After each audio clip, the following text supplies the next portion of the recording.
related to atomic energy related reforms. There shall be a research reactor in PPP model which will be established only for the production of medical isotopes.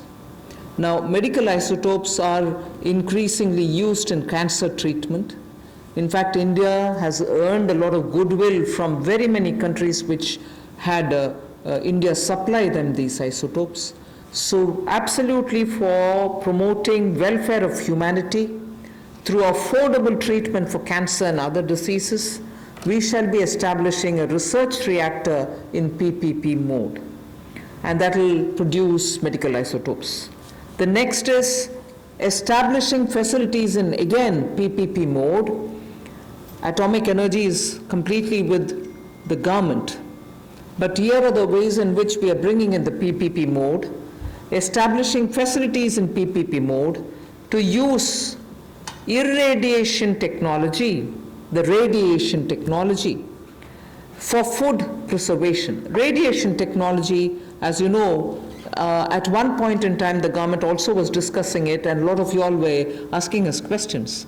In crops which are like perishable crops like onions, most often when there is a good crop, because of its short shelf life, they are normally sold at a absolutely low price, or they are left to rot.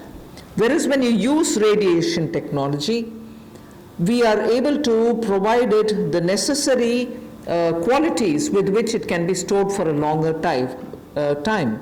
Shelf life of perishable goods like onions can be improved and longevity given. This is something on which technology development cum incubation centers being established now will also set up a kind of synergy between research facilities and tech entrepreneurs who can develop such technologies which will be used for very many daily use matters such as vegetables and fruits preservation and so on. So this pertains to reforms in atomic energy, and that's my last slide. Atomic energy से related जो हमारी reforms हैं उस पर जो cancer के क्षेत्र में भी भारत ने दुनिया भर में दवाइयाँ देने का काम हो, या कोविड-19 के समय भी दुनिया भर के देशों को यहाँ से फार्मा सेक्टर ने जो दवाइयाँ भेजी, उसमें और आगे हम क्या कर सकते हैं। मेडिकल आइसोटोप्स का उत्पादन करने के लिए पीपीपी मोड में रिसर्च रिएक्टर्स का स्थापना करेंगे, और इससे मानवता की सेवा को और बल मिलेगा। और भारत में जो कोविड-19 के समय हो या कैंसर की ट्रीटमेंट के लिए भी इससे पहले लगातार दुनिया भर के देशों को यहाँ से मेडिसिन देने का काम किया हो, उस दिशा में भी हम कदम आगे बढ़ा सकें। पीपीपी मोड में जहाँ फैसिलिटीज़ देने की बात है, वहीं पर पिछले कल हमने कहा था टॉप से टोटल, टोमेटो, ऑनियन, पोटैटो से टोटल, यानी कि सभी सब्जियों के लिए 500 करोड़ रुपए का जो हम प्रावधान 6 महीने के लिए लेकर आए थे कि पेरिशेबल गुड्स सड़गल ना जाएं, उनको भंडारण की क्षमता हो, तो उस दिशा में भी और काम हो सके और फैसिलिटीज़ बना सकें। तो उसी लिए ये पीपीपी मोड में एकीकृत खाद्य संरक्षण केंद्र हम लोग विकिरण टेक्नोलॉजी यानी कि इरेडिएशन टेक्नोलॉजी के माध्यम से बनाएंगे, ताकि हमारे कृषि क्षेत्र को भी इससे बल मिल सके और भंडारण की क्षमताओं को भी इसका लाभ मिल सके।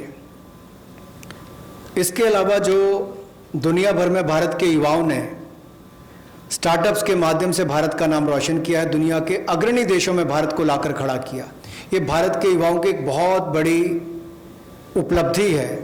उसी दिशा में ये स्टार्टअप के रोबस्ट इकोसिस्टम को हम न्यूक्लियर सेक्टर के साथ जोड़ने जा रहे हैं, ताकि टेक्नोलॉजी डेवलपमेंट कम इंक्यूबेशन सेंटर्स को सेटअप किया जा सके, इनकी सिनर्जी हो हमारे रिसर्च फैसिलिटीज़ और टेक्नोलॉजी एंटरप्रेन्योर्स के बीच में। ये एक बहुत बड़ा कदम है इस दिशा में कि एक नया क्षेत्र हमारे देश के युवाओं को अपनी प्रतिभा दिखाने के लिए मिलेगा। स्टार्टअप्स के माध्यम से उन्होंने दुनिया भर में भारत का नाम रोशन किया है, उससे बल मिलेगा और निश्चित तौर पर इससे आगे बढ़ने के अवसर मिलेंगे। और वहीं पर टॉप से टोटल में हमें टेक्नोलॉजी का लाभ भी किसानों के लिए और भंडारण क्षमता के लिए मिलेगा। बहुत बहुत धन्यवाद। धन्यवाद। Friends, we can take some questions, otherwise